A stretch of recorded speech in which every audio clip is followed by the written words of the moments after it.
ChatGPT. Fire, Part 6, Suspended Trust. 1200. Blood Mirror, Part 6, Suspended Trust.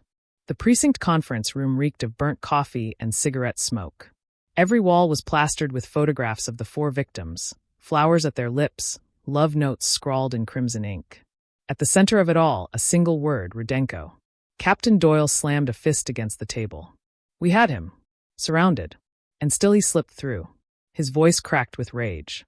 How long do we let this charade continue? The press is tearing us apart.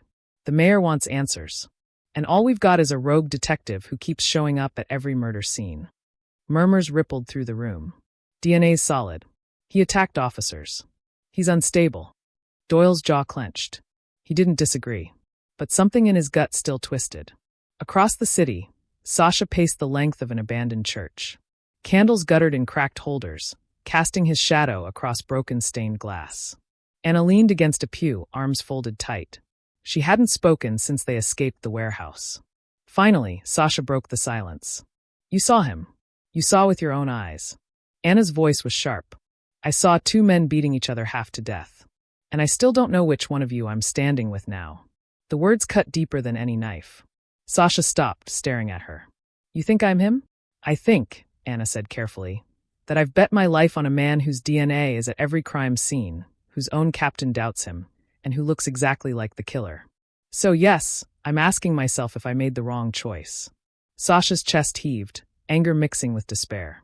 He slammed his fist into the wall, stained glass shattering, shards tinkling onto the floor. Don't you dare doubt what you saw, he hissed. He's real. My brother is real.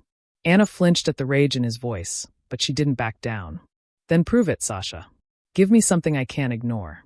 Because right now, the only difference between you and him is the way you say my name.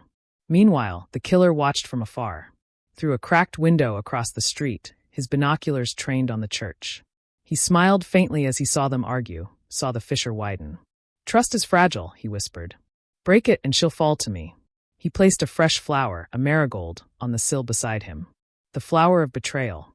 Back inside, Anna pulled her coat tighter. Where do we even start? He's always ahead of us. Always watching. Every step you take, he's already taken. Sasha's eyes burned. Then we stop following. We make him follow us. Anna frowned. What do you mean? Sasha moved closer, lowering his voice. He wants me. Every victim, every flower, every kiss, it's all for me. So we give him what he wants. We set the trap. Anna stared at him, heart pounding. And who plays the bait? Sasha's silence was answer enough. Outside, a police siren wailed closer. Anna stiffened. She hurried to the cracked window, peering out. 2 squad cars slowed near the church. They found us, she whispered. Sasha grabbed her arm. Anna, listen to me. If they take me in, I'll never come out. You know that. Her eyes met his. Torn. Conflicted. Outside, doors slammed. Heavy boots approached. Doyle's voice boomed through a megaphone. Rudenko. Step outside with your hands up. Anna's breath caught. This was the moment. Either she helped him vanish into the night, or she let them take him. And in the flickering light of the church, Sasha looked less like a detective and more like a shadow of the man she once believed in. The megaphone's echo rattled the stained glass. Rudenko. Hands where we can see them. Step outside now. Sasha stood rigid, chest heaving, eyes darting to the side door of the church. He knew every second counted. Anna's pulse thundered. She looked at him, bloodied, hunted, but still standing. A man drowning beneath suspicion, and yet not broken. Not yet. Boots thundered against the church steps.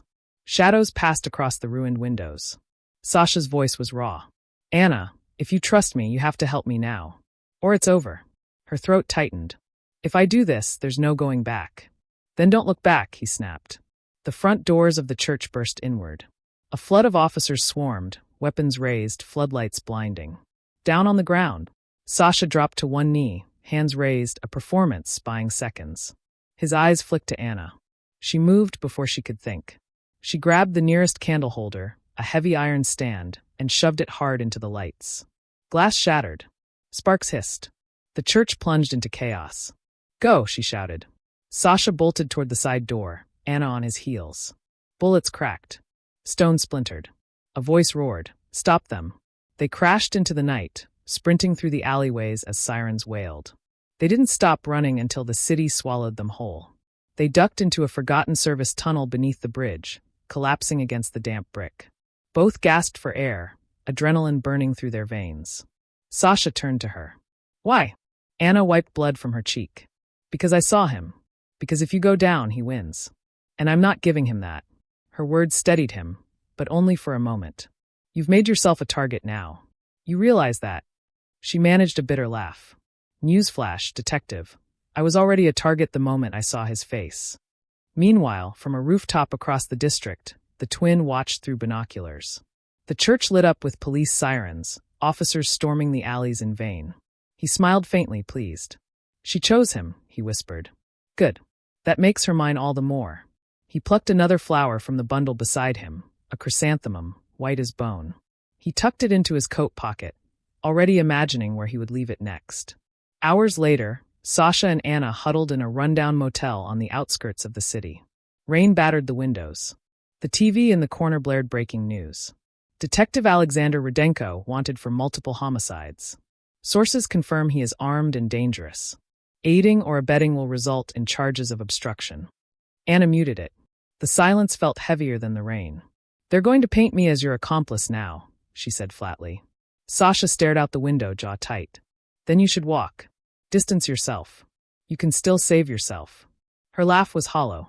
Save myself? From what? The cops who think I'm crazy? Or your brother, who's already promised me eternity? He turned to her. For the first time, he looked almost afraid. You've tethered yourself to me, Anna. If he doesn't kill you, the police will. Her gaze didn't waver. Then let's make it count. Outside the motel, on the hood of a parked car, lay a single flower. The chrysanthemum. A note fluttered beneath it in the wind. She is already mine. The motel room reeked of damp carpet and stale smoke. Sasha paced the floor like a caged animal, every nerve on fire. Anna sat cross-legged on the bed, notebook open, scribbling frantically. We can't just run forever, she said. He'll keep leaving flowers, keep killing, until you're destroyed. We have to flip it. Force him to come to us. Sasha stopped pacing. His shadow stretched long across the peeling wallpaper. And how do you propose we do that? He's always a step ahead. Anna's eyes flicked up, sharp. By making him believe he's already won. They spent hours building the trap. Sasha sketched maps of the docks, the tunnels, the warehouses. Anna drafted a fake story on her laptop. An exposé claiming she'd uncovered the truth, ready to publish, with one name, Alexander Rudenko. He won't let this go live, she whispered. If he thinks I'm about to expose you, he'll come for me. He won't resist. Sasha's jaw clenched. You're gambling with your life. I've been gambling since the first flower, she shot back. Near midnight, Anna uploaded the draft to the paper's private server. The headline blazed across the screen. Detective Rudenko, the kiss of death killer? She hit save, not publish. Just enough for her brother to see. Just enough bait. Sasha checked his watch, gun loaded, eyes scanning the shadows outside the motel window. He'll take it. Anna forced a smile. Good. Let him. But across the city, in a room lined with mirrors, the twin was already smiling. He leaned back in a wooden chair, Anna's draft glowing on his stolen laptop. Clever girl, he murmured. But not clever enough. He stood, buttoning his coat, plucking the chrysanthemum from his pocket. He placed it gently into a vase already crowded with flowers. Then he whispered to his own reflection. She thinks she hunts me. But I've already caught her. 2 hours later, Sasha and Anna crouched in the shadows of an abandoned pier, every sense straining. The air was thick with salt and diesel, fog curling low across the water. Anna's laptop glowed faintly, the fake story still open, her phone linked to send the publish command with a single tap. He'll come, Sasha muttered. He has to. But something gnawed at him. The silence. Too perfect. Then it hit. Sirens. Floodlights. Shouts. Police. Hands in the air. Anna froze. No, this isn't. Sasha pulled her down just as a sniper's laser swept across the pier. The trap wasn't for his brother. It was for them. From a rooftop across the docks, the twin watched it unfold, eyes glittering with delight. He whispered into the night. 2 reflections cornered. Now let's see which one shatters first. Officers swarmed the pier. Anna clutched her phone, whispering, Sasha, if they take us. They won't, he hissed. His eyes scanned the chaos, searching for the shadow he knew was watching.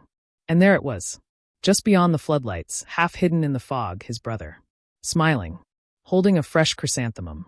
Sasha's heart slammed in his chest.